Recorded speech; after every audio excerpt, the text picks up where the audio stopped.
Le CESVAC, Centre d'études spirites vendéen, présente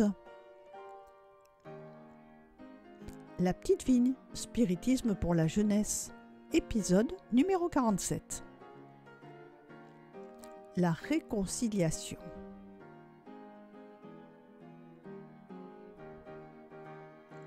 La réconciliation, quelle douce sensation! S'il te plaît, tu m'expliques? C'est comme si tu avais une grosse pierre dans le cœur.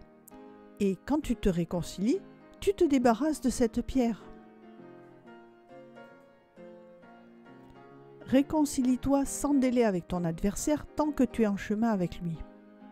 Si quelqu'un a à se plaindre de nous, ou si nous avons à nous plaindre de quelqu'un, il faut que nous nous pardonnions mutuellement.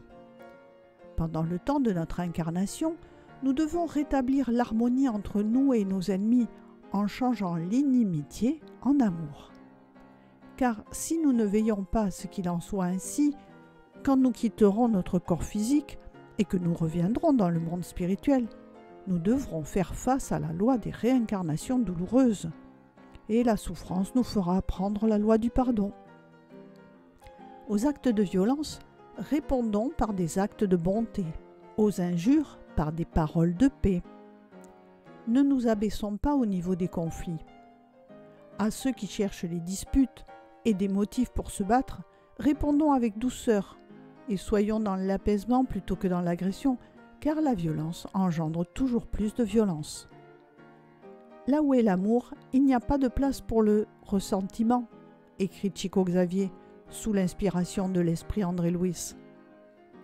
Et dans l'Évangile selon le spiritisme, au chapitre 10, item 4, les bons esprits nous expliquent. La haine et la rancune dénotent une âme sans élévation ni grandeur. L'oubli des offenses est le propre de l'âme élevée qui est au-dessus des atteintes qu'on peut lui porter.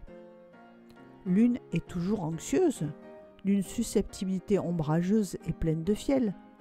L'autre est calme, pleine de mansuétude et de charité. Malheur à celui qui dit « Je ne pardonnerai jamais ». Car de quel droit réclamerait-il le pardon de ses propres fautes si lui-même ne pardonne pas celles des autres? Il y a dans la pratique de la réconciliation plus que de la moralité. Il y a aussi un effet matériel. La mort, on le sait, ne nous délivre pas de nos ennemis. Les esprits agressifs poursuivent souvent de leur haine, au-delà de la mort, ceux contre lesquels ils ont de la rancune. Ils attendent que celui à qui ils veulent du mal soit dans son corps physique, et donc moins libre, pour le tourmenter plus facilement. Il importe donc, au point de vue de sa tranquillité future, de réparer les torts que l'on a eus envers son prochain, de pardonner à ses ennemis, afin d'éteindre avant de mourir tout sujet de dispute. Tout au moins, on met le monde droit de son côté, et Dieu ne laisse pas celui qui a pardonné être perturbé par celui qui voudrait se venger. Quand Jésus recommande de se réconcilier avec son adversaire, ce n'est pas seulement en vue d'apaiser les discordes pendant l'existence actuelle, mais aussi d'éviter qu'elles ne durent dans la vie spirituelle et dans les existences futures.